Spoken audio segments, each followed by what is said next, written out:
Well, Darren, the Jets got off to a really good start. I mean, a bonus goal from their fourth line, David Gustafson getting his first of the playoffs there. But you get into the second period, and the Jets were reminded firsthand that there's zero margin for error against the Colorado Avalanche, with a couple of goals allowed that, to a certain degree, were unforced errors. Yeah, no question about that. And you're right. I mean, you're at the time of year now in the postseason where you have to be able to feed off of different moments of momentum, and the Jets had that. The Gustafson goal early, they weren't able to get the 2-0 goal. Then they kill off the Kyle Connor double minor for high sticking on Cale Makar. Mark Scheifele scores a huge goal, but again, the Jets couldn't push it to the next level. So now you do go late into the second period, and you've got Colorado on their toes, aggressive on the forecheck.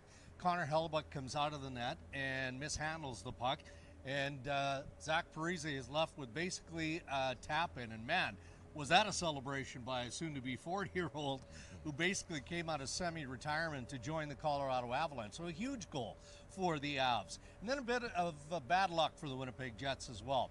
On the next goal that was scored on the breakaway by Josh Manson, we saw Nikolai Ehlers fall in the offensive zone. He couldn't get up quickly enough. He couldn't protect the puck, couldn't make a play on it. There's a bad change as Manson is coming out of the penalty box. Nathan McKinnon hits him in full stride with that breakaway pass, and he puts it away. So a tough end to that second period, but a couple of momentum swings through the first two periods as well. And I think you could really consider goaltending a momentum swing in itself, simply because in Game 1, the Avalanche had to outscore their problems between the pipes, but Alexandar Georgiev in Game 2, he hit the reset button, as Jared Bednar said he needed to do, and he was a difference maker for his team. One of the more surprising storylines in Game 2 for me, to be fair.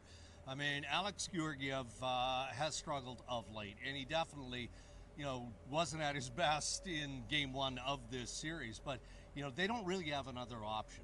They don't, in terms of the goaltending position, right? And Bednar told us prior to Game 2 that, he expected that Georgiev was going to be better.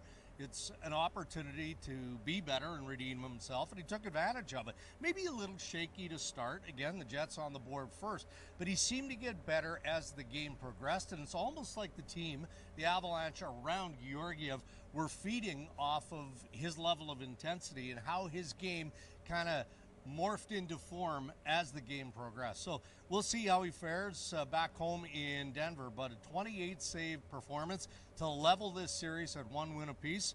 That's some pretty good work by a guy who was under fire. Yeah, and he had one really big one with just over 5 minutes left in regulation, point blank on Nikolai Ehlers. It could have been a 1-goal game at that point, but it turns out that you know what, the Jets, speaking afterwards, said that they really didn't feel like they tested Georgiev enough, that they didn't get enough shots from the high danger areas, that they were one and done. They didn't have enough offensive zone time.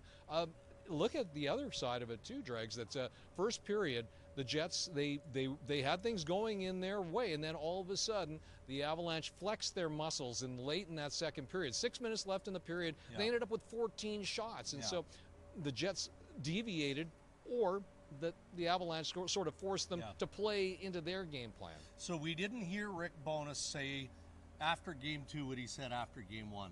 After Game 1, he said that's the best he's seen from the Colorado Avalanche this season. And I thought Colorado was better in Game 2. So maybe Bones is just getting away from that narrative. But the Winnipeg Jets improved in some areas as well.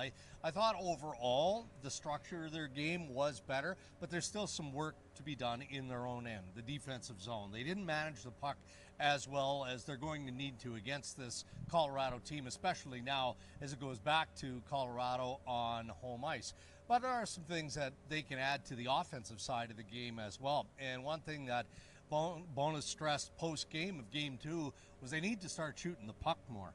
And it's not just one individual player. Nikolai Ehlers stands out to me because he's a pretty good player with the puck, especially in the offensive zone. But as much as they want him to hold on to it rather than just throw it away, he passes up opportunities to shoot the puck, and he's not alone. So the coaches continue to push that. They're going to have to do a lot more of that, though, I would say, as the best of 7 shifts now to Denver. Yeah, and the Avalanche have taken home ice away from the Jets, but on the upside, the Jets are guaranteed at least one more whiteout here at Canada Life Centre.